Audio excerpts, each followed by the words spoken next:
যাদের ঋণাত্মক আধানের প্রতি আকর্ষণ থাকে তাদেরকে আসলে বলা হয় ইলেকট্রোফাইল, অর্থাৎ এদের নেগেটিভ আধানের প্রতি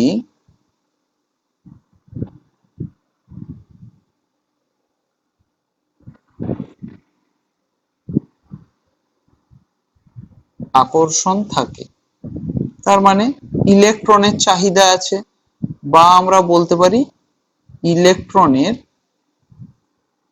চাহিদা যুক্ত। নেগেটিভ আধানের প্রতি আকর্ষণ বা ইলেকট্রনের চাহিদা যুক্ত। ফাইল থেকে এসছে ফিলিসিটি, ফিলিসিটি থেকে হচ্ছে আকর্ষণ। তাহলে নেগেটিভ আধানের প্রতি আকর্ষণ থাকলে বা ইলেকট্রনের চাহিদা যুক্ত গুলোকে বলবো আমরা ইলেকট্রোফাইল। এরা সাধারণভাবে আমরা এদেরকে ই একটা প্লাস সাইন দিয়ে প্রকাশ করি, প্রকাশের চিহ্ন। এটা না দুই প্রকার হতে পারে। প্রকার, যখনই আমরা প্রকার ভেদ পড়ব, এরা অ্যাকচুয়ালি দুই প্রকার। একটাকে বলি আমরা প্রশম। প্রশম অথচ ইলেকট্রনের চাহিদা যুক্ত কিরকম না, এই অপূর্ণ যারা ধরো অষ্টক, তাদের সর্বদা ইলেকট্রন গ্রহণ করে অষ্টক পূরণের একটা প্রবণতা লক্ষ্য করা যায়। অর্থাৎ এরা সর্বদা ইলেকট্রন জোড় গ্রহণ করতে পারে। আর ইলেকট্রনের প্রতি আকর্ষণ থাকে, ইলেকট্রনের চাহিদা যুক্ত। আরেকটা পয়েন্ট কি পেলাম, ইলেকট্রন জোড় গ্রহিতা। যদি ইলেকট্রন জোড় গ্রহণ করে, এই ইলেকট্রন জোড় গ্রহিতা গুলোকে আরেকটা নাম আছে লুইস অ্যাসিড। তাহলে ক্লাস 11-এ যাদেরকে আমরা লুইস অ্যাসিড বলে চিহ্নিত করে এসেছি, তারাই হলো গিয়ে আমাদের ইলেকট্রোফাইল। এই প্রশম অথচ ইলেকট্রন গ্রহণ করতে পারে এমন একটা হলো BF3, LCl3,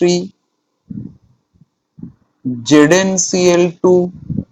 এই জিঙ্ক ক্লোরাইড আবার কি করে, ওদের ফাঁকা ডি অরবিটালে ইলেকট্রন জোড় গ্রহণ করতে যায়। কিন্তু জিঙ্কের লক্ষ্য করে দেখবে Zn+2 আয়নটা কিন্তু 3D টা পূর্ণ অবস্থায় থাকে। এরা অপূর্ণ অষ্টক, BF3, BCl3, BBr3, Bi3, এরা সকলে অপূর্ণ অষ্টক, এটাও অপূর্ণ অষ্টক। জিঙ্ক ক্লোরাইড ও লুইস অ্যাসিডিটির কাজ করে, ইলেকট্রন জোড় গ্রহণ করে এখানেতে। তাহলে এরা প্রশম ইলেকট্রোফাইল, প্রশম আধানহীন অথচ ইলেকট্রন জোড় গ্রহণ করতে পারে, লুইস অ্যাসিড। আর 2 নম্বরটা হচ্ছে পজিটিভ আধান যুক্ত।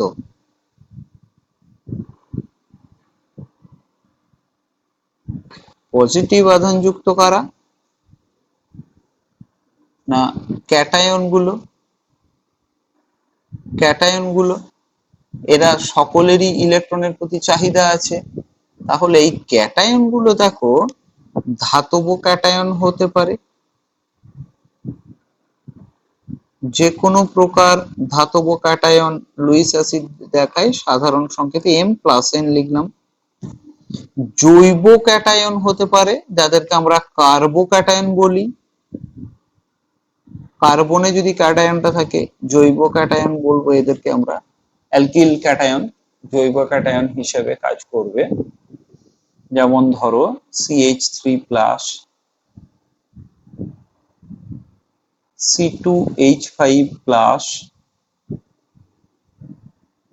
CH3(2CH+) isopropyl cation, CH3(3C+) টি-বিউটাইল cation.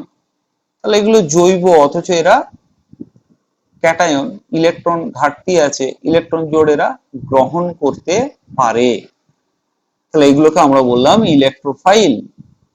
এরপরে যেটা জানবো আমরা নিউক্লিওফাইল।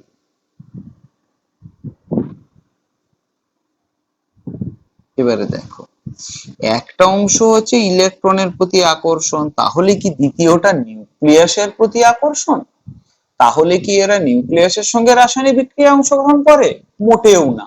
তাহলে এরা করে কি?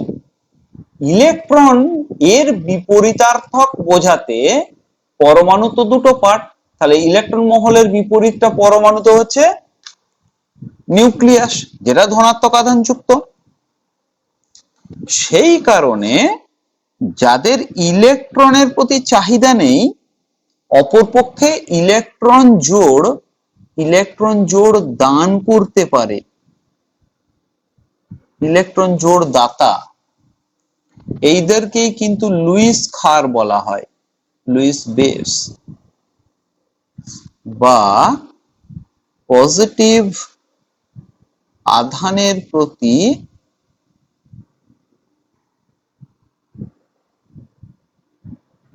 আকর্ষণ যুক্ত। তাহলে either positive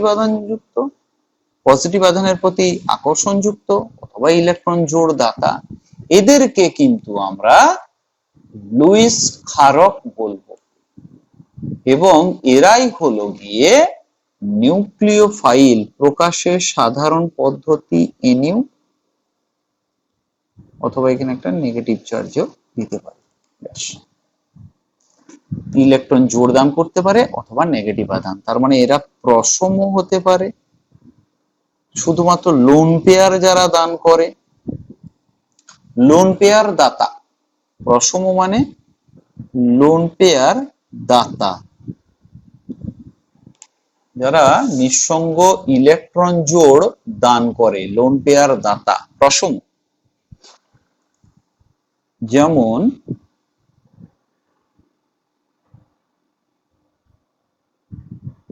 NH3,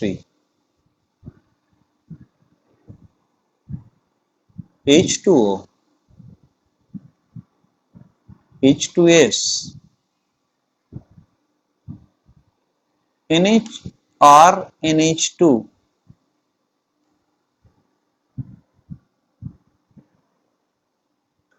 R2NH, secondary amine ইত্যাদি প্রকার, যাদের ইলেকট্রন জোড় আছে এবং এরা দান করতে পারে। আর একটা হলো কি নেগেটিভ আধান যুক্ত। নেগেটিভ আধান আমাদেরকে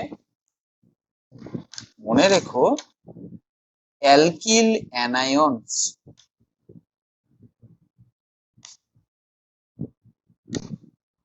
অ্যালকিল অ্যানায়ন যতগুলো আছে তারা নিউক্লিওফাইল হিসেবে অবশ্যই কাজ করবে। অ্যালকিল অ্যানায়ন গুলো আর মাইনাস, যেমন ধরো CH3 minus, CH3, CH2 minus ইত্যাদি অ্যালকিল অ্যানায়ন হতে পারে। অথবা ধরো OH minus, NH2 minus, HS minus bisulphide ইত্যাদি যদি হয়, তাহলে এরা নেগেটিভ আধানযুক্ত নিউক্লিওফাইল। এখানেতে alcohol ROH, ether ROR dash প্রভৃতির কথা উল্লেখ করা যেতে পারে। অক্সিজেনের লোন পেয়ার থাকে, যেটাকে প্রদান করে এরা ইলেকট্রোফাইল হিসেবে, নিউক্লিওফাইল হিসেবে কাজ করতে পারে। তাহলে এরা পেলাম নিউক্লিওফাইল।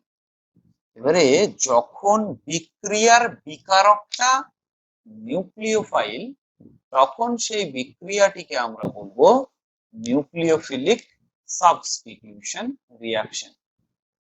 যখন বিক্রিয়ার বিকারকটা নিউক্লিওফাইল, তখন সেই বিক্রিয়াটাকে অ্যাকচুয়ালি আমরা বলবো নিউক্লিওফিলিক সাবস্টিটিউশন রিঅ্যাকশন। এই জাতীয় বিক্রিয়াগুলো অ্যালকিল হ্যালাইড যৌগে এই ধরনের নিউক্লিওফিলিক সাবস্টিটিউশন রিঅ্যাকশনের প্রাধান্য পাওয়া যায়।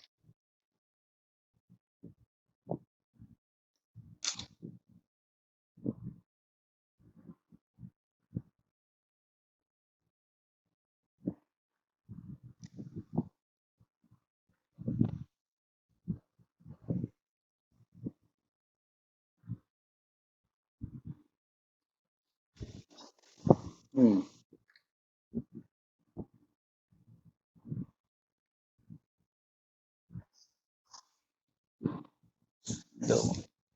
তাহলে অ্যালকিল হ্যালাইড যৌগে নিউক্লিওফিলিক প্রতিস্থাপন বিক্রিয়া দেখা যায়। তার কারণ এই জাতীয় যৌগের সিএক্স যে বন্ড, এই সিএক্স বন্ডটা কিন্তু পোলার বন্ড।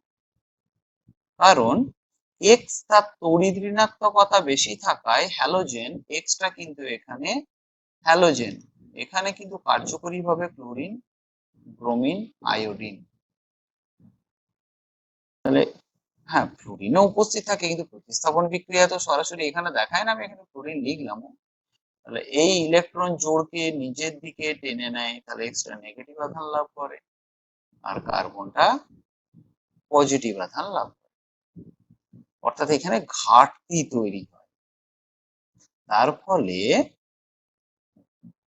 মাধ্যমে যদি আমার ইলেকট্রোফাইল নিউক্লিওফাইল উভয় উপস্থিত থাকে, মাধ্যমে যদি ইলেকট্রোফাইল নিউক্লিওফাইল উভয় উপস্থিত থাকে, তার মধ্যে নিউক্লিওফাইল গুলো কিন্তু এই কার্বনের প্রতি আকর্ষিত হবে, কারণ ওরা ইলেকট্রন জোড় দান করতে চাইবে। এবং ইলেকট্রন জোড়টা কোথায় দান করবে না, ইলেকট্রন ঘাটতি যুক্ত অঞ্চলে ইলেকট্রন জোড়টাকে ওরা প্রদান করবে। এই এসেন বিক্রিয়াগুলি অ্যালকিল হ্যালাইডের সাবস্টিটিউশন বিক্রিয়াগুলোকে আমরা নিম্নলিখিত সাধারণ সমীকরণের সাহায্যে প্রকাশ করতে পারি।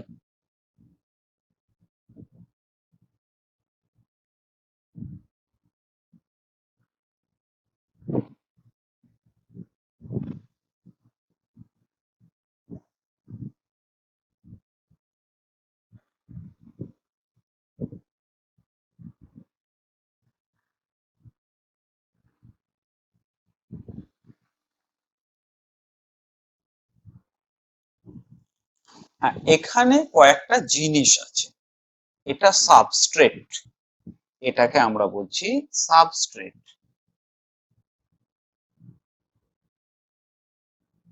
পুরোটা এটা তো আমাদের নিউক্লিওফাইল, এটা তো আমরা বুঝতেই পারছি যে নিউটা হচ্ছে আমাদের নিউক্লিওফাইল। এলজি, এই এলজিটাকে আমরা বলি লিভিং গ্রুপ।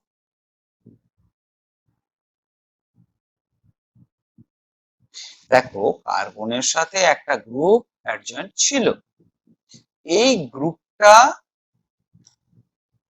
কার্বন পরিত্যাগ করবে এবং নিউক্লিওফাইলটা কার্বনে যুক্ত হবে, তবে তো হলো প্রতিস্থাপন। যেহেতু এই প্রকার প্রতিস্থাপন বিক্রিয়ায় বিকারকটা নিউক্লিওফাইল, তাই এদেরকে আমরা বলবো নিউক্লিওফিলিক প্রতিস্থাপন বিক্রিয়া। এবারে নিউক্লিওফাইল এসে যে গ্রুপটিকে প্রতিস্থাপিত করে তাদেরকে আমরা বলি লিভিং গ্রুপ, এলজি বা লিভিং গ্রুপ। এবারে কিসের কিসের উপরে বিক্রিয়াটা কিন্তু নির্ভর করে না, একটা তো ফ্যাক্টর আমরা দেখতে পাচ্ছি, লিভিং অ্যাবিলিটি। এই লিভিং গ্রুপটার কার্বনের সাথে বন্ধন যত দ্রুত বিয়োজিত হবে, তত বিক্রিয়ার হার বাড়ার সম্ভাবনা থাকে। এবং নিউক্লিওফাইলের তীব্রতার উপরে মনে রাখতে হবে, যে কার্বনটির মাধ্যমে বা যে পরমাণুটির মাধ্যমে নিউক্লিওফাইল ইলেকট্রন ঘনত্ব প্রদান করবে, তার তড়িৎ ঋণাত্মকতার মান যত কম হবে, নিউক্লিওফিলিক অ্যাবিলিটি তত বেশি হবে।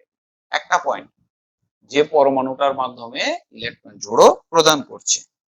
দ্বিতীয়, ইলেকট্রন ঘনত্বের মান যদি বেশি হয়, তাহলে অবশ্যই ইলেকট্রন দান করার প্রবণতা বেশি। লিভিং গ্রুপটা কি, বন্ধন যত দুর্বল হবে, তত তার ছেড়ে যাওয়ার এই বন্ধনটা সহজে বিয়োজিত হতে পারবে। যত সহজে এই বন্ধনটা বিয়োজিত হবে, লিভিং গ্রুপ তত সহজে নির্গত হবে। এমনিতে আমরা জানি যে তড়িৎ ঋণাত্মকতা ইলেকট্রোনেগেটিভিটিতে fluorine greater than chlorine greater than bromine, greater দেন আয়োডিন। আবার ব্যাসার্ধের যদি ক্রম লিখি আমরা রেডিয়াসের, তাহলে হচ্ছে fluorine less than chlorine, less than bromine, less than iodine.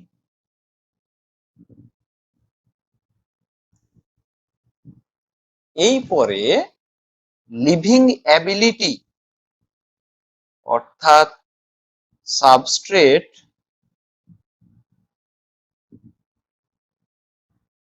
সাবস্ট্রেটকে ত্যাগ করার, বাংলাতে করলে এরকমই আসছে, প্রবণতা কে সাবস্ট্রেটকে কত দ্রুত ত্যাগ করতে পারে। দেখো বন্ডের লেন্থ যত বাড়বে বন্ধন তত দুর্বল হবে, সহজে বিয়োজিত হবে। আবার এই যে লিভিং গ্রুপ যেটা ছেড়ে বেরিয়ে এলো নেগেটিভ আধান রূপে, তার ক্ষারকীয়তা যদি বেশি হয় তাহলে তো এই বন্ধনটা সহজে ভাঙতে চাইবে না, অর্থাৎ বিক্রিয়াটা বিপরীত পথে চালিত হবে। তাহলে অবশ্যই লিভিং গ্রুপটার ক্ষারকীয়তার মান যেন কম হয়, আকারে যত বড় হবে তত দ্রুত ত্যাগ করতে পারবে, নেগেটিভ আধানের স্থায়িত্ব যত বেশি হবে লিভিং গ্রুপ তত সহজে পরিত্যাগ হবে। তাহলে এই প্রবণতাটা কিন্তু মনে রাখবে, iodine greater than bromine, greater than chlorine and greater than fluorine. ফ্লুরিনের এই জাতীয় বিক্রিয়া করার প্রবণতার মান খুব কম, সহজে বিয়োজিত হবে না।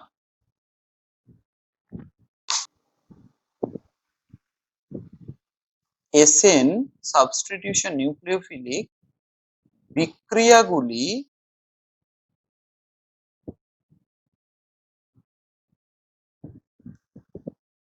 প্রধানত দুই প্রকার। এটা আমাদের সিলেবাস অনুযায়ী, এছাড়াও বহু প্রকার ভেদ পাবো উঁচু উঁচু যত ক্লাসে পড়বো। এই মুহূর্তে আমাদের সিলেবাস অনুযায়ী বিক্রিয়াগুলো প্রধানত দুই প্রকার। একটা টাইপকে আমরা বলবো SN2, আর একটা টাইপকে আমরা বলবো SN1। এই 2 আর 1 বিক্রিয়ার পাথওয়ে অর্থাৎ বিক্রিয়াটা রিঅ্যাকশন মেকানিজম, রিঅ্যাকশন কাইনেটিক্স অনুযায়ী হয়। SN2 অর্থাৎ সাবস্টিটিউশন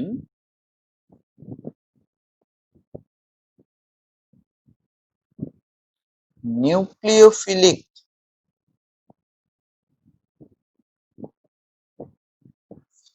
বাইমলিকিউলার।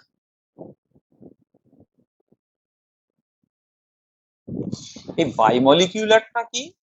ট্রানজিশন স্টেটে কাইনেটিক্সে পড়েছি, ট্রানজিশন স্টেটে অথবা বটলনেক প্রিন্সিপালে কি পড়েছি আমরা, স্লো স্টেপ আরডি স্টেপে যদি দুটো অণু অংশগ্রহণ করে তাহলে সেকেন্ড অর্ডার বাইমলিকিউলার রিঅ্যাকশন, যদি একটাই অণু অংশগ্রহণ করে ইউনিমলিকিউলার বা অর্ডার 1। তাহলে নিউক্লিওফিলিক প্রতিস্থাপন বিক্রিয়া দ্বি আণবিক, এটা হচ্ছে দ্বি আণবিক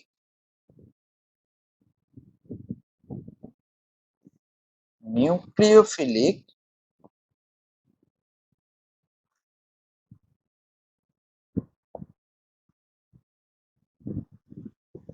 প্রতিস্থাপন।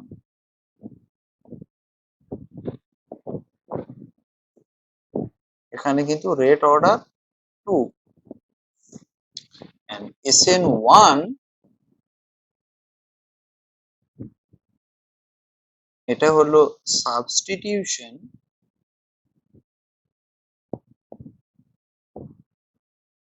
নিউক্লিওফিলিক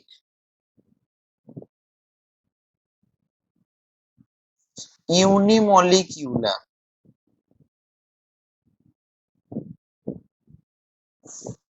বা এক আণবিক।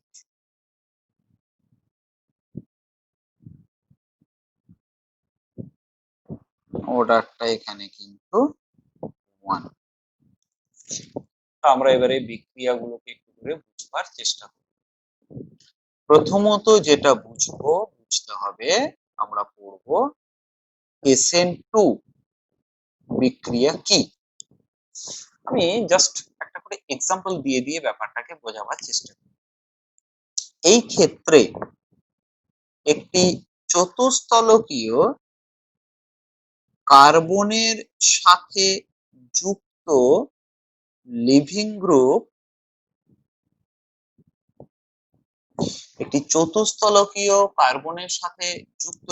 গ্রুপ প্রতিস্থাপিত হবে। প্রতিস্থাপনের সময় যদি দেখা যায় এই কার্বনটার সাথে ধরো তিনটে আমার গ্রুপ আছে, R1 R2 R3, যদি R1 R2 R3 খুব ছোট গ্রুপ হয়,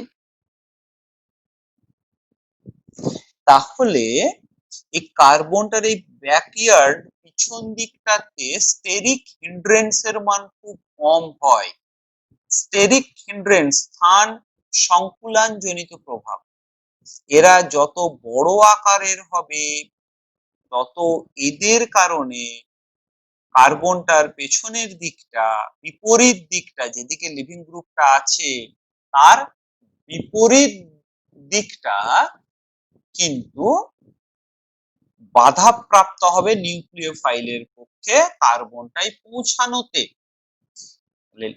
R1 R2 R3 যদি R1 R2 R3 খুব ছোট হয় তাহলে স্টেরিক হিন্ড্রেন্সের মান খুব কম হয়। What is steric hindrance? স্থান সংকুলান জনিত প্রভাব। আমি এখানে একটা জিনিস বোঝাবার চেষ্টা করি তোমাদেরকে। ধরো এই R1 R2 R3 খুব বড় গ্রুপ,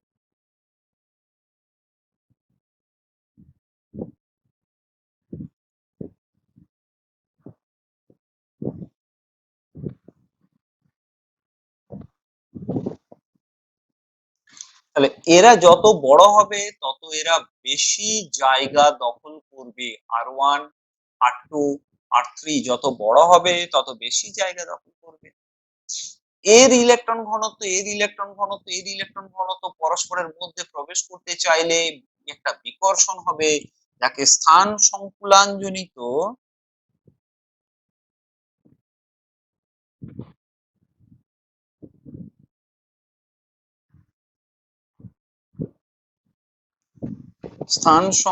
জনিত প্রভাব বা স্টেরিক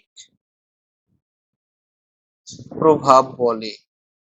স্টেরিক এফেক্ট বা স্টেরিক হিন্ড্রেন্স, স্টেরিক বাধা বিভিন্ন জায়গায় বিভিন্ন ভাবে লেখা। এই বিক্রিয়াটাতে কি হয় না, নিউক্লিওফাইল কার্বনকে সেই দিক দিয়েই ইলেকট্রন ঘনত্ব প্রদান করে যেটা এক্স্যাক্টলি লিভিং গ্রুপটার বিপরীত দিক। তার লিভিং গ্রুপটা যেদিকে যুক্ত ঠিক তার বিপরীত দিক থেকে নিউক্লিওফাইল কার্বনকে অ্যাটাক করে। এই অ্যাটাকটা কি করে, যেহেতু এই বন্ডটার একটা পোলারিটি আছে, এই পোলারিটির কারণে কার্বনটায় ইলেকট্রন ঘাটতি সৃষ্টি হয়। ফলে নিউক্লিওফাইল কার্বনকে ইলেকট্রন জোড় ঠিক তার বিপরীত দিক থেকে প্রদান করে। কিন্তু মনে রাখতে হবে R1 R2 R3 যেন ছোট গ্রুপ হয়। গ্রুপ যত বড়, স্থান সংকুলান জনিত প্রভাবে নিউক্লিওফাইল কিন্তু আর ইলেকট্রন ঘনত্ব প্রদান করতে পারবে না। তাহলে নিউক্লিওফাইল এক্ষেত্রে কার্বনকে ঠিক বিপরীত প্রান্ত থেকে ইলেকট্রন জোড় দেয় এবং লিভিং গ্রুপ এই বন্ডের ইলেকট্রন জোড় নিয়ে পরিত্যাগ করে কার্বনকে। তাহলে এদিক থেকে ইলেকট্রন জোড় গ্রহণ করে, এদিক থেকে বন্ডের ইলেকট্রন জোড় নিয়ে লিভিং গ্রুপ বেরিয়ে চলে যায়।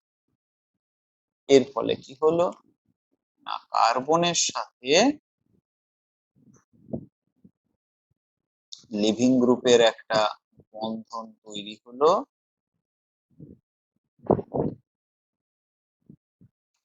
সরি, কার্বনের সাথে নিউক্লিওফাইলের একটা বন্ধন তৈরি হলো এবং লিভিং গ্রুপ ইলেকট্রন নিয়ে বেরিয়ে গেছে। এটাকে যদি আমরা মেকানিজমের দিক দিয়ে একটু দেখতে হবে যে কেন কিভাবে ঘটলো, কেন ব্যাক সাইডে আসে। দেখো, এটা একটা কার্বনের সাথে এক্স এর একটা বন্ড, এখানে আমার লিভিং গ্রুপ এল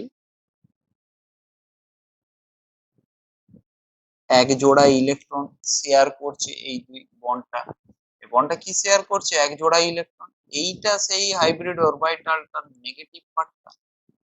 তা আমরা তো জানি যে একটা অরবিটালে দুটোর বেশি ইলেকট্রন থাকতে পারে না। তাহলে লিভিং গ্রুপ যদি কার্বনের সাথে যুক্ত হয়, কার্বনের সঙ্গে তো আরো তিনটে গ্রুপ আছে, এই কার্বনকে যদি ইলেকট্রন জোড় লিভিং গ্রুপ থেকে, সরি, কার্বনকে যদি নিউক্লিওফাইল থেকে ইলেকট্রন জোড় নিতে হয়, তাহলে তো লিভিং গ্রুপকে ইলেকট্রন জোড়টা দান করে দিতে হবে।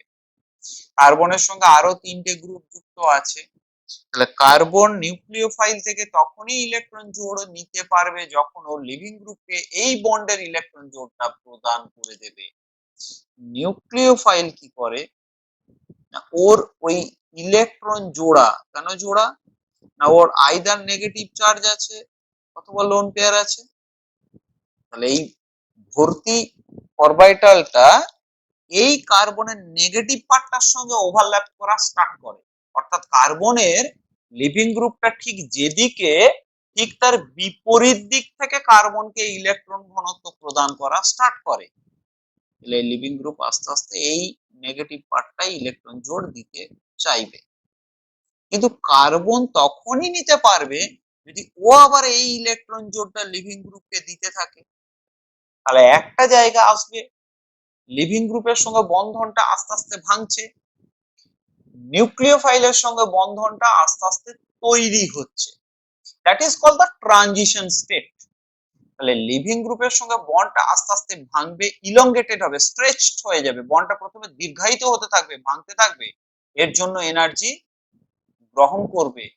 এই বন্ডটা আস্তে আস্তে যখন তৈরি হবে, এখানে প্রথমে এনার্জি বাড়বে, তারপরে বন্ড তৈরি হবে, এনার্জি রিলিজ করে এনার্জি আস্তে আস্তে কমবে। তাহলে একটা ট্রানজিশন স্টেট পাবো যেখানে এই বন্ডটা লম্বা হতে স্টার্ট করে, বিয়োজিত হতে স্টার্ট করে, আর এই বন্ডটা মানে এই অরবিটালটা একে ইলেকট্রন দিয়ে উল্টো দিকটা বাড়তে শুরু করে, এই দিকটা আস্তে আস্তে ছোট হতে শুরু হবে। তাহলে একটা সময় কিরকম আসবে, নিউক্লিওফাইলের সঙ্গে বন্ড করবার জন্য কার্বনের এই দিকটা আস্তে আস্তে বড় হতে থাকবে এবং লিভিং গ্রুপের সঙ্গে বন্ডটা আস্তে আস্তে ছোট হতে থাকবে, আর লিভিং গ্রুপ ইলেকট্রন জোড়টাকে নিয়ে বেরিয়ে চলে যাবে, লিভিং গ্রুপ ইলেকট্রন জোড়টাকে নিয়ে বেরিয়ে যাবে, কার্বন তার ফাঁকা অরবিটালটা নিয়ে এসে নিউক্লিওফাইলের সঙ্গে বন্ডটা গঠন করবে।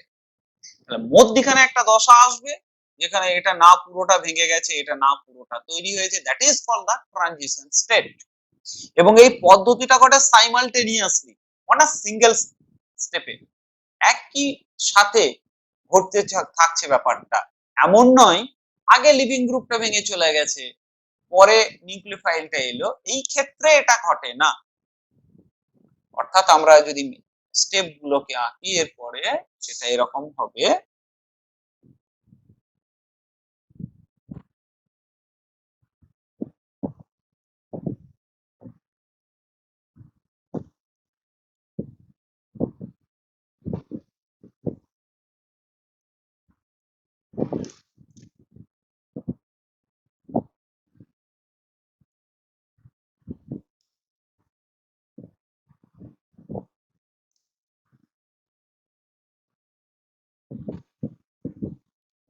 তাহলে একটা জায়গায় আসছে কার্বনের সাথে নিউক্লিওফাইলটা পুরোপুরি সংযুক্ত হয়নি, লিভিং গ্রুপটা পুরোপুরি ছড়িয়ে বেরিয়ে যায়নি,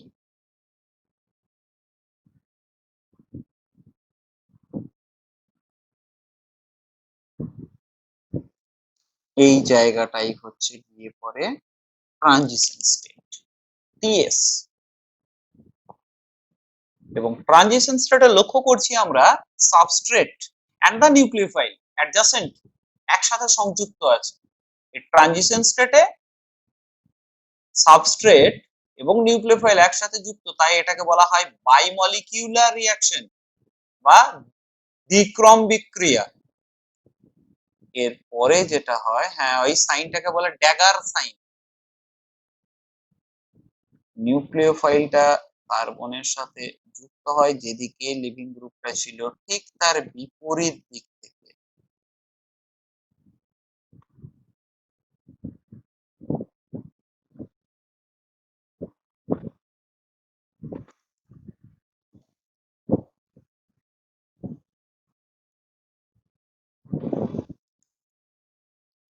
এইখানে কিন্তু পুরো যা স্ট্রাকচার থাকে কার্বনের, ওই স্ট্রাকচারটা কিন্তু পুরোপুরি ইনভার্সন ঘটে, উল্টে যায়। আমি একটু ছোট করে তোমাদেরকে বোঝাবার চেষ্টা করি স্ট্রাকচারটা কেমন করে উল্টে যায়।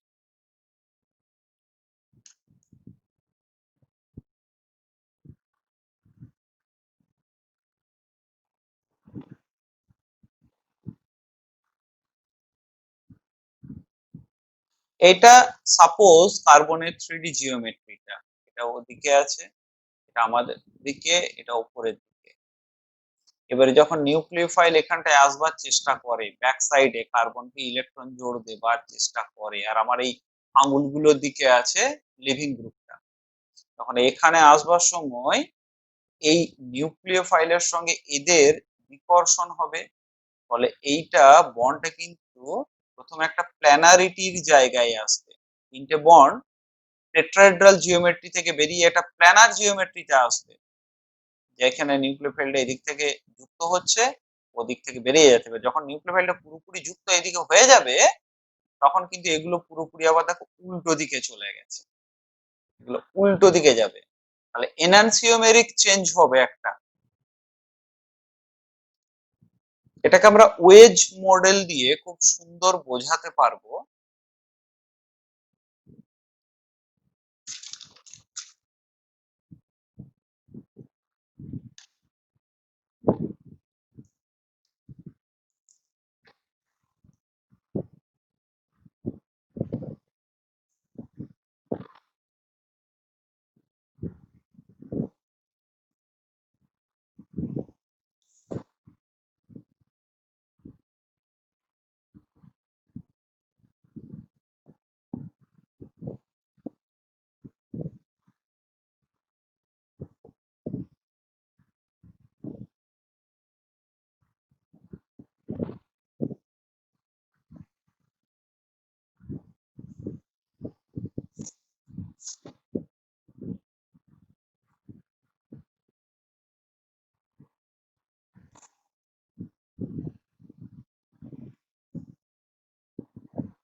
যা ঠিক তার এইদিকে মিরর ইমেজ টাইপের একটা তৈরি হয়, এটা এনানসিওমেরিক হয়ে যায়।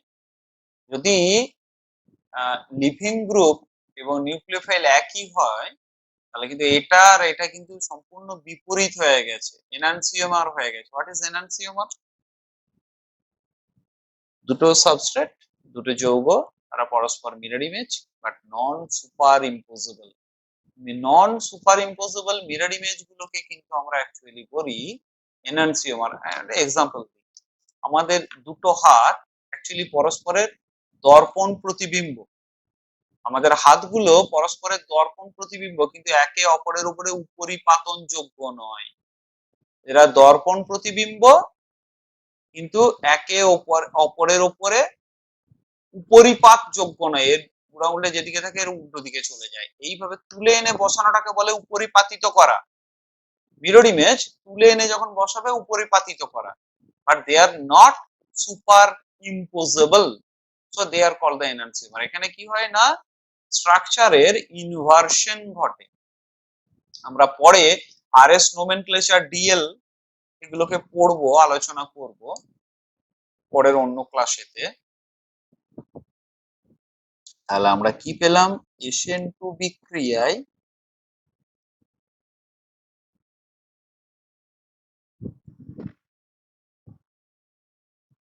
ইনভার্সন ঘটে।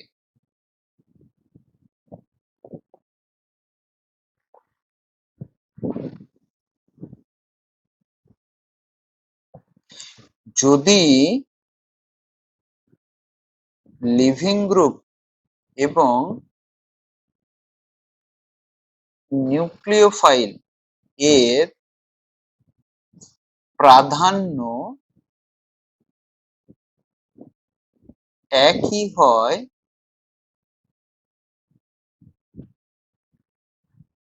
তাহলে আলোকীয়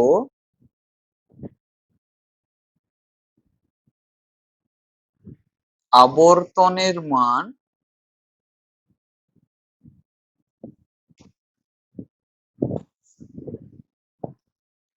বিপরীত হবে।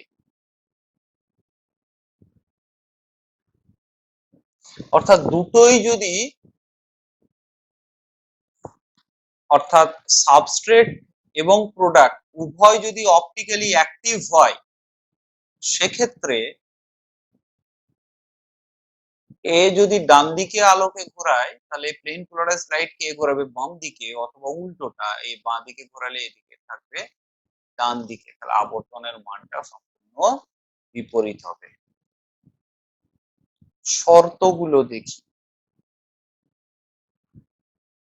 শর্ত নম্বর 1, যে কার্বনে Lg লিভিং গ্রুপ যুক্ত থাকে,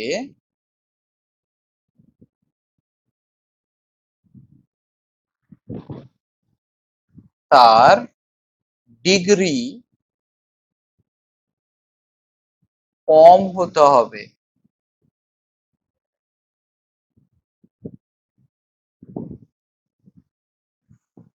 ডিগ্রি কম হওয়া মানে লেস বাল্কি, খুব বেশি বড় যেন না হয়ে যায়, লেস ব্রাঞ্চড, সঙ্গে বেশি বেশি কার্বন না থাকলে, গ্রুপগুলো ছোট হয়ে গেলে নিউক্লিওফাইলের কার্বনটিকে অ্যাটাক করা অনেক ইজি হয়ে যায়। So carbon must be less bulky এবং ব্রাঞ্চ কম হতে হবে। সব থেকে ফেভারেবল কি, R1 R2 R3 যদি H হয়ে যায় হাইড্রোজেন, সব থেকে লেস বাল্কি, ওর থেকে কম কেউ হতে পারে না। এই ক্ষেত্রে লক্ষ্য করা গেছে একই এলজি এর ক্ষেত্রে, লিভিং গ্রুপের ক্ষেত্রে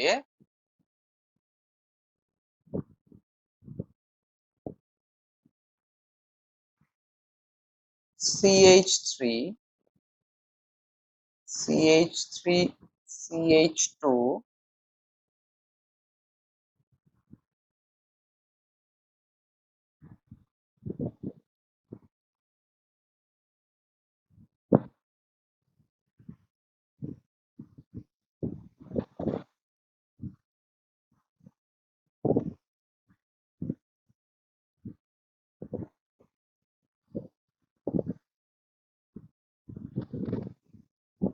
আমি যদি এখানে প্রত্যেকটাই লিভিং গ্রুপ কে এক্স দিয়ে মার্কিং করি, তাহলে দেখো এটা হচ্ছে আমাদের মিথাইল গ্রুপ,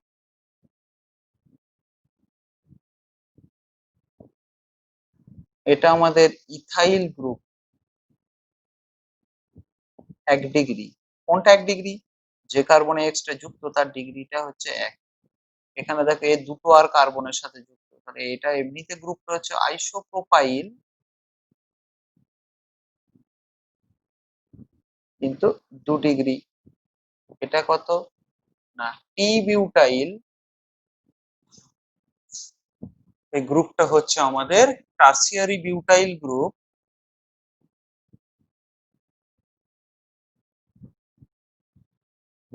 এবং গ্রুপটা আমাদের 3 ডিগ্রি। যত লেস হিন্ড্রেন্স হবে, যত কার্বনটা কম বাল্কি হবে, বড় বড় গ্রুপ না থাকবে নিউক্লিওফাইল, তত দ্রুত এই কার্বনটায় পৌঁছানোটা সহজ হবে। এখানে 3টে হাইড্রোজেন ছিল, এখানে 2টো হাইড্রোজেন একটা মিথাইল গ্রুপ এসে গেছে, একটু হিন্ড্রেন্স বাড়বে, এখানে দুটো মিথাইল গ্রুপ আরেকটু হিন্ড্রেন্স বাড়বে, তিনটে মিথাইল গ্রুপ আরেকটু হিন্ড্রেন্স বাড়বে। তাহলে যত ডিগ্রি কমবে, যত কম ব্রাঞ্চ হবে, তত SN2 রিঅ্যাকশন রেট ফেভারেবল হবে। তাহলে এদিকে দিচ্ছি কি আমরা,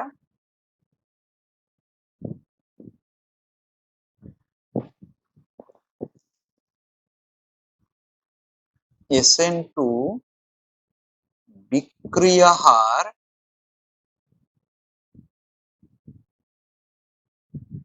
বৃদ্ধি, SN2 এর বিক্রিয়া হারটা বৃদ্ধি পাচ্ছে কোন দিকে, গ্রুপগুলো যত ক্ষুদ্র গ্রুপে পরিণত হচ্ছে সেই দিকে।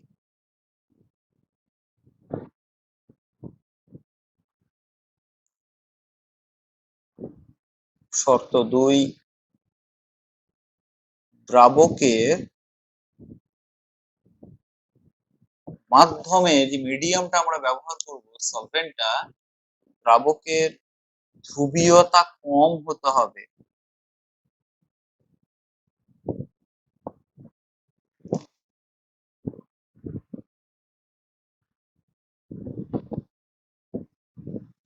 কম ধ্রুবীয় দ্রাবকের ক্ষেত্রে SN2 ফেভারেবল থাকে।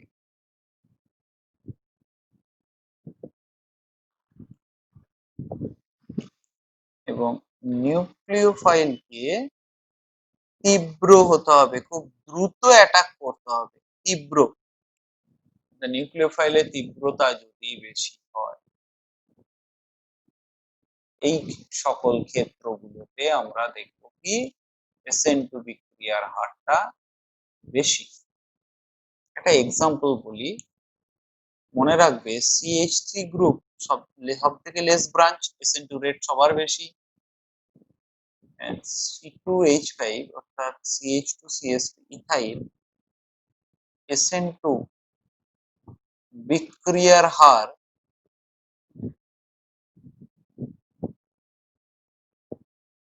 বেশি।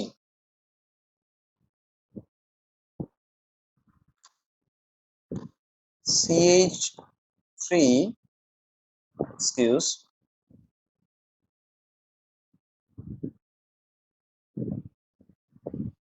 আইসোপ্রোপাইল গ্রুপ অর্থাৎ 2 ডিগ্রি গ্রুপ, মনে রাখবে 1 ডিগ্রি পর্যন্ত SN2 রেট বেশি।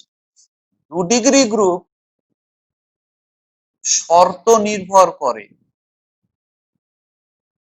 অর্থাৎ নিউক্লিওফাইল বেশি তীব্র, মাধ্যম লেস পোলার, অধ্রুবীয় দ্রাবক, ধ্রুবীয়তা কম দ্রাবকের, সেই ক্ষেত্রে SN2 ধ্রুবীয়তা বেশি হলে কিন্তু SN1 বিক্রিয়া করে দেয়। 2 ডিগ্রি গুলো, অর্থাৎ 2 ডিগ্রি গুলো দু পথেই যায় according to the condition. And 3 degree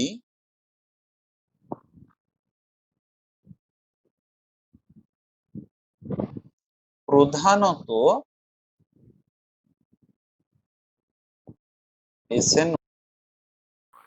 SN2 বিক্রিয়ার উদাহরণটা লিখলাম আমরা, যে ইথাইল ক্লোরাইডকে জলীয় KOH এর সাথে বিক্রিয়া করালে ইথানল এবং হ্যালোজেনটা মুক্ত হয়।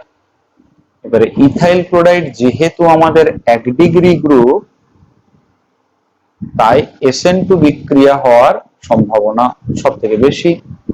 আবার যদি ধরো এটা মিথাইল আয়োডাইডও হতে পারত, জলীয় KOH বা NaOH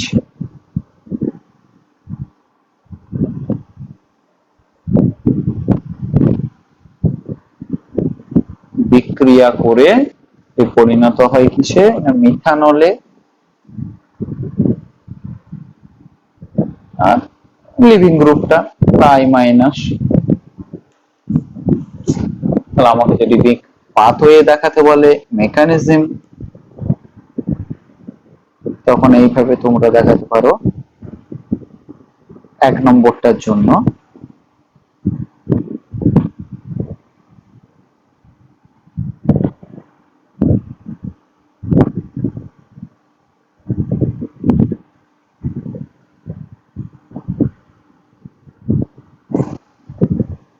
এটা হচ্ছে ইথাইল ক্লোরাইডটাকে আমরা লিখলাম।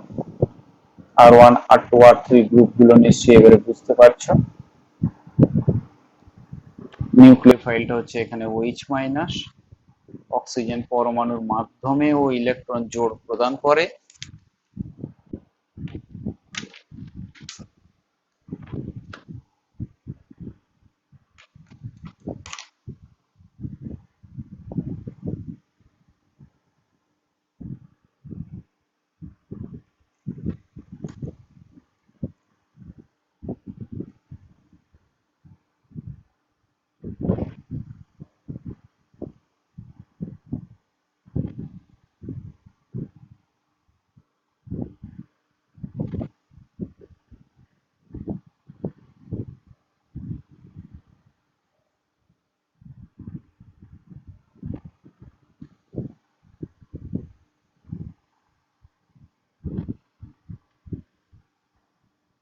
এই অংশটা প্রায় ফ্ল্যাট একটা কার্বনে পরিণত হয়ে যায়।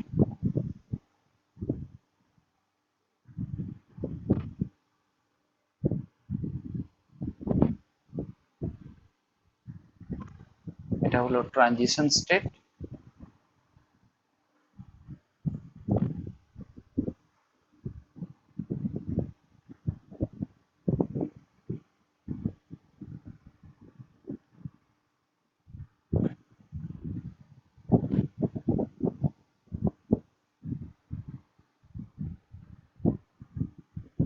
এটা হচ্ছে ইথানল, ফাইনাল প্রোডাক্ট। এখন যদি আমাদের এনার্জি প্রোফাইল গ্রাফ আঁকতে হয়,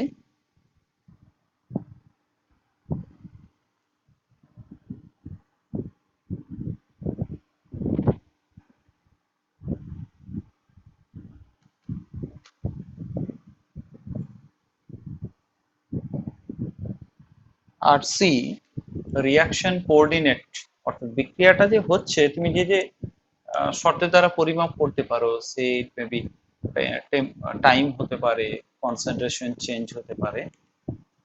তাহলে এটা ধরে নিয়ে আমার বিক্রিয়কগুলোর গড় এনার্জি, এখানে কি কি আছে, OH মাইনাস আছে আর C2H5Cl আছে। এদের এনার্জি আস্তে আস্তে বাড়তে থাকবে এন্ড একটা রিচ করবে ম্যাক্সিমাতে, যাকে আমরা বলি ট্রানজিশন স্টেট। তারপরে আস্তে আস্তে Cl এর সাথে বন্ডটা ভেঙে যাবে এবং OH মাইনাসের সঙ্গে বন্ডটা গড়ে এখানটা চলে এলো CH3 CH2OH, the final product, and Cl minus leaving group. এই জায়গাটা হচ্ছে আমাদের TS transition state. Dagger sign যেখানে দেওয়া আছে, এখানে একটাই ট্রানজিশন স্টেট, এবং ট্রানজিশন স্টেটটার উপরে তো আমার দেখানোই আছে ট্রানজিশন স্টেটটা কি অ্যাকচুয়ালি। এই অংশটা ট্রানজিশন স্টেট আমার দেখানো আছে, মার্কিং করাই আছে। ট্রানজিশন স্টেটে সাবস্ট্রেট এবং নিউক্লিওফাইল একসাথে থাকে, তাই এটাকে আমরা বলি SN2 রিঅ্যাকশন। শর্তগুলো তো আমরা আগে আলোচনা করলাম।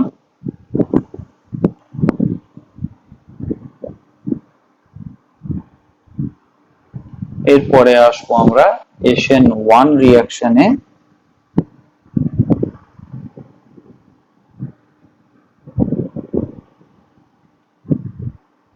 ইউনিমলিকুলার বলা হচ্ছে কারণ বিক্রিয়াটা যেটা RD স্টেপ, তাহলে আমরা বলবো RD স্টেপে রেট ডিটারমিনিং স্টেপ হার নির্ণায়ক ধাপে একটি মাত্র অণু অংশগ্রহণ করে।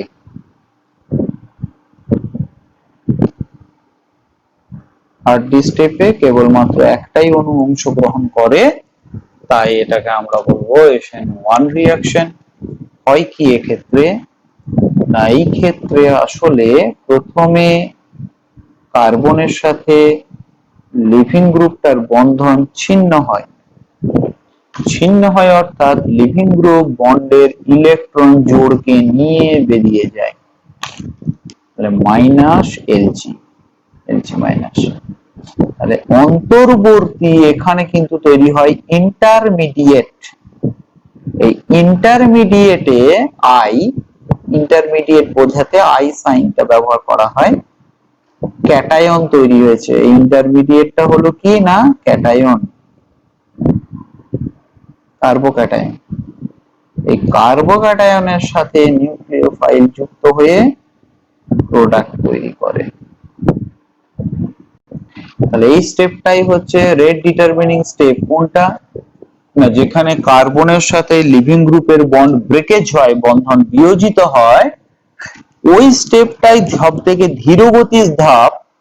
ওই স্টেপটাকেই বলা হচ্ছে হার নির্ণায়ক ধাপ বা রেট ডিটারমিনিং স্টেপ।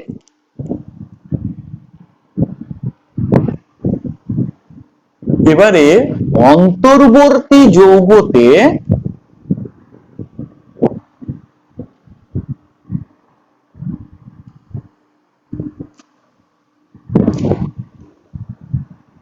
যৌগ হিসাবে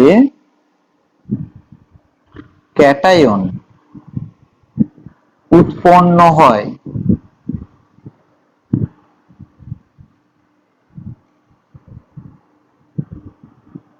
অর্থাৎ ক্যাটায়নের স্থায়িত্ব যত বাড়ে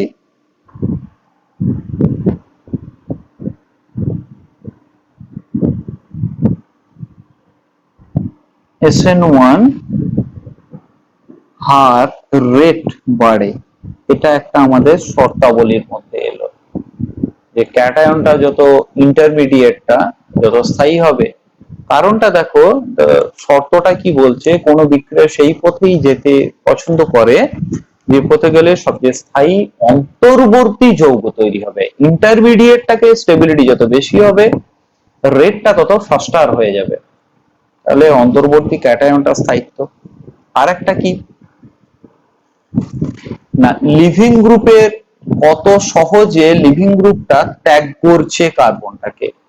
তো হঠাৎ করে কার্বন লিভিং গ্রুপ ত্যাগ করবে, তার একটা কারণ আমরা দেখতে পাবো। লিভিং গ্রুপটা কত দ্রুত ত্যাগ করছে, সেই দ্রুত ত্যাগ করার কারণটাও একটু আলোচনা করি।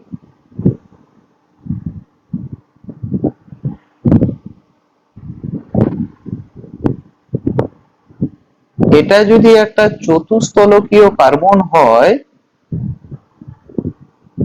sp3, তাহলে এদের মধ্যে অ্যাঙ্গেল কিন্তু 109 ডিগ্রি 28 মিনিট।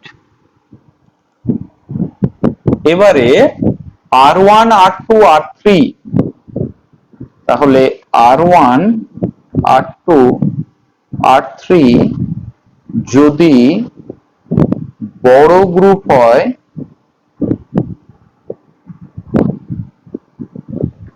তাহলে স্টেরিক বিকর্ষণ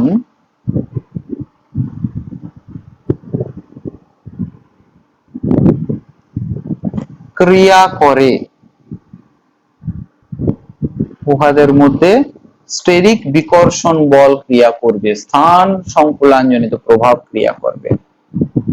স্থান সংকুলানজনিত প্রভাব পড়লে অর্থাৎ এদের মধ্যে যত বিকর্ষণ ক্রিয়া করবে এরা তত পরস্পর থেকে দূরে সরে যেতে চাইবে। বাট sp3 জিওমেট্রি এটা সম্ভব নয়। যেই মুহূর্তে কার্বন থেকে লিভিং গ্রুপটা বেরিয়ে যায় সেই ক্ষেত্রে কার্বনটা কার্বোক্যাটায়নে পরিণত হয়, প্ল্যানারিটি লাভ করে, ফ্ল্যাট কার্বনে পরিণত হয়।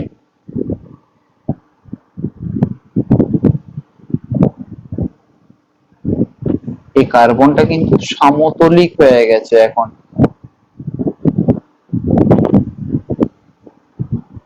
sp2 geometry, bond angle 120 degree. তাহলে কি দেখতে পাচ্ছি, যে বড় গ্রুপগুলি তাদের বিকর্ষণ বাধাকে কমানোর জন্য লিভিং গ্রুপটাকে ত্যাগ করে দিলে ওই ক্ষেত্রে ক্যাটায়ন তৈরি হয়, কার্বোক্যাটায়ন।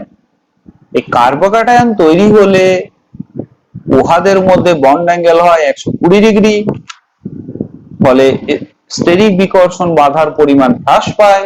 তাহলে এই একটা কারণ SN1 ঘটবার। আর যদি ধ্রুবীয় দ্রাবক হয়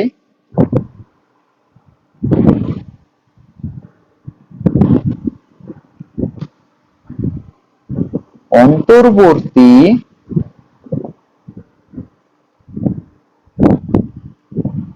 ক্যাটায়ন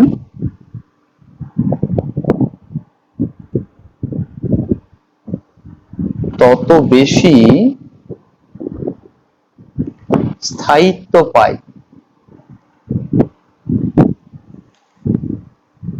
দ্রাবক যত ধ্রুবীয় হবে, পোলার হবে, কেন না কার্বোক্যাটায়নকে পোলার দ্রাবক থেকে কিছুটা ইলেকট্রন ঘনত্ব ও গ্রহণ করবে, ফলে কার্বোক্যাটায়নটার স্টেবিলিটি বাড়বে। আর ইন্টারমিডিয়েটের স্টেবিলিটি যত বাড়বে তত বিক্রিয়ার রেটটা ফাস্টার হবে। আর অন্তর্বর্তী ক্যাটায়নের স্থায়িত্বের জন্য দ্রাবকটা যেন ধ্রুবীয় হয়।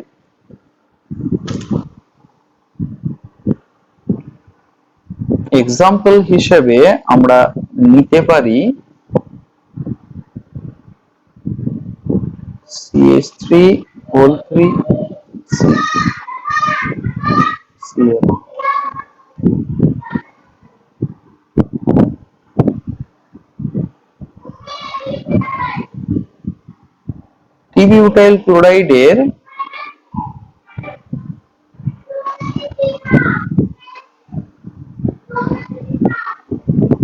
টি-বিউটাইল ক্লোরাইডের আর্দ্র বিশ্লেষণ, এই ক্ষেত্রে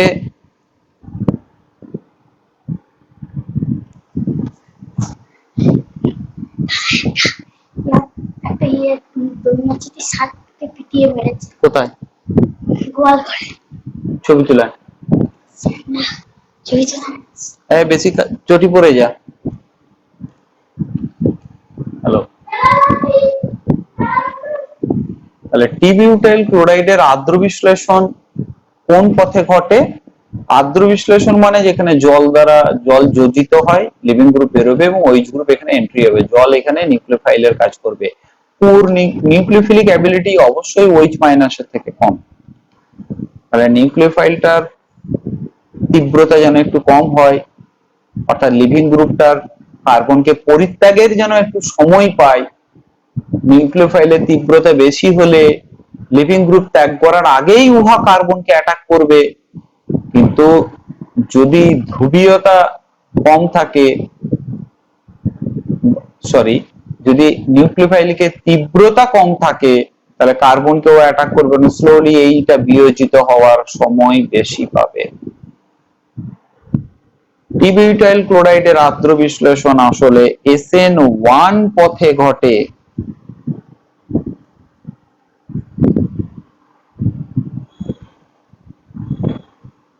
প্রথম ধাপে Cl- বেরিয়ে যায়, এক্ষেত্রে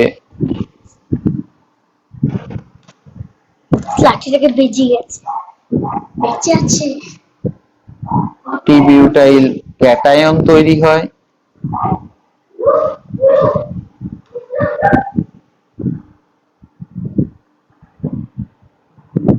এই টি-বিউটাইল ক্যাটায়নের সাথে H2O ইলেকট্রন জোড় প্রদান করে এবং পরে একটা H+ আকারে বেরিয়ে যেয়ে এখানে টি-বিউটানলে পরিণত হয়।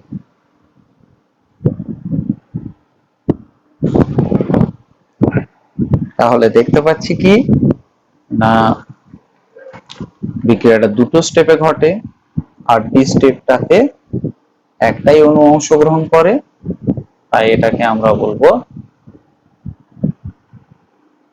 SN1 reaction. এবারে যদি এই যৌগটা অপটিক্যালি অ্যাক্টিভ হয়, তাহলে এইখানে প্রোডাক্ট কিন্তু দু রকম তৈরি হতে পারে। আমি একটা এক্সাম্পলের মাধ্যমে দেখাচ্ছি। এনানসিওমেরিক প্রোডাক্ট হবে, এখানে মিশ্র এনানসিওমার তৈরি হবে।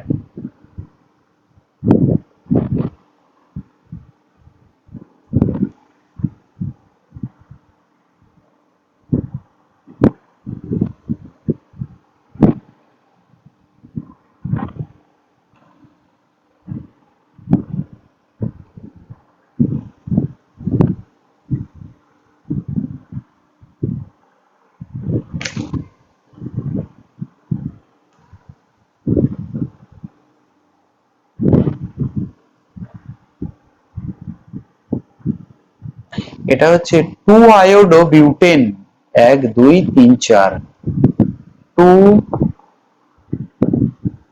আয়োডো বিউটেন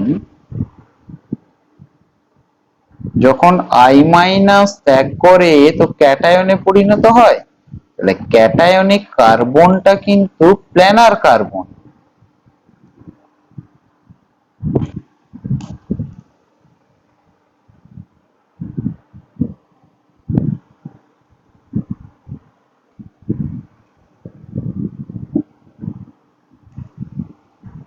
এবারে একটা প্ল্যানার কার্বনের প্লেনটার বোথ সাইড থেকে উভয় দিক দিয়ে আমি যদি প্লেনটাকে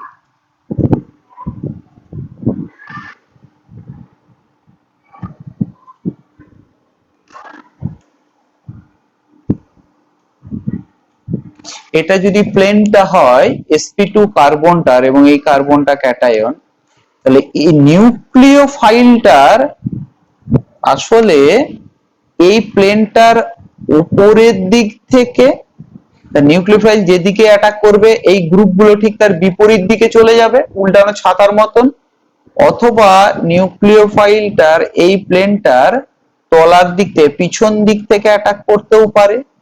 যেদিক দিয়ে নিউক্লিওফাইলটা অ্যাটাক করবে কার্বনগুলো তার গ্রুপগুলো তার বিপরীত দিকে চলে যাবে। তাহলে এই ক্ষেত্রে কিন্তু আমরা দুই প্রকার প্রোডাক্ট পেতে পারি। একটা এরকম হবে, যেরকম ছিল যদি নিউক্লিওফাইল এদিক থেকে অ্যাটাক করে এই গ্রুপগুলো ওই দিকেই ঘুরে যাবে, তাহলে যেমন ছিল তেমনই পাবো, যাকে আমরা বলবো রিটেনশন, স্ট্রাকচারাল রিটেনশন।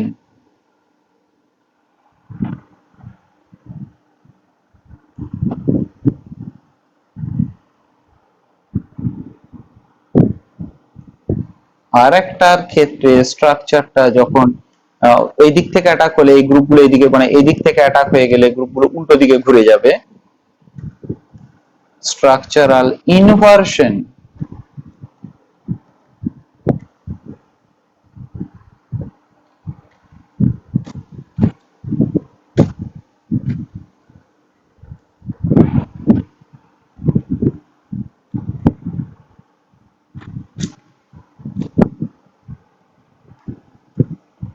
এরা দুজন পরস্পর এনানসিওমার, এই গ্রুপগুলো এই যৌগ দুটো পরস্পর এনানসিওমার। তাহলে এই যদি আলোকে ডান দিকে ঘোরায় তাহলে এ ঘোরাবে বাম দিকে, বাঁ দিকে ঘোরালে ওদিকে ডান দিকে। এই এনানসিওমার অর্থাৎ দর্পণ প্রতিবিম্ব উপরিপাত যোগ্য নয়, তাহলে এই মিশ্র তৈরি হয়, মিশ্রণ। কিসের মিশ্রণ? এনানসিওমেরিক মিশ্রণ একটা তৈরি হয়, যাকে বলে রেসিমিক মিশ্রণ।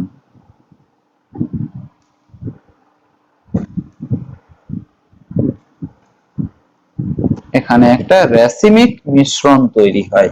রেসিমিক মিশ্রণ কি? না, যেখানে দুটো অপটিক্যাল অ্যাক্টিভ আইসোমারের সমান সমান থাকবে, দুটো আইসোমার এই মিশ্রণে, তাকে বলবো আমরা রেসিমিক মিশ্রণ। এবং এই মিশ্রণটা, রেসিমিক মিশ্রণ হচ্ছে অপটিক্যালি ইনঅ্যাক্টিভ।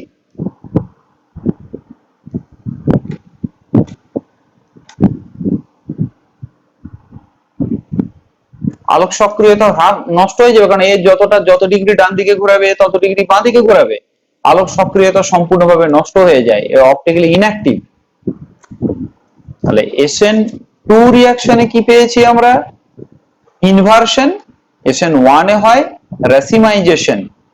রেসিমাইজেশন কেন? না, দুটো যে আইসোমার তৈরি হয়ে যায় প্রায় সমান সমান হলে রেসিমিক, কিন্তু যদি একটা দেখা যায় 60%, একটা যদি 40% হয়, তাহলে 40% হচ্ছে এদের রেসিমিক মিশ্রণ, আর 20% এর পরিমাণে বেশি থাকবে।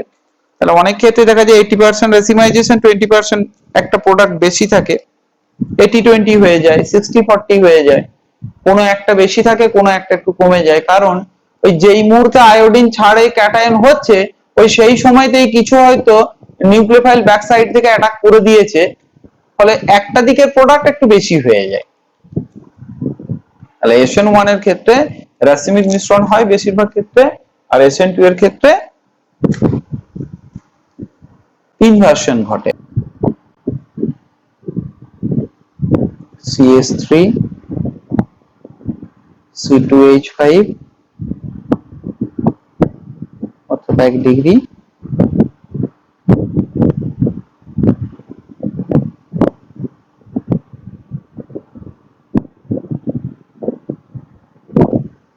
দু ডিগ্রি, 3 ডিগ্রি। এই CH3 আর C2H5 এরা কি করে না প্রধানত SN2 3 ডিগ্রি গ্রুপ হলে প্রধানত SN1 এদের 2 ডিগ্রি শর্ত নির্ভর, এটা একটু শর্ত নির্ভর করে। অধ্রুবীয় দ্রাবক যদি হয় সেই ক্ষেত্রে SN2 বিক্রিয়া করে, আর যদি ধ্রুবীয় দ্রাবক হয়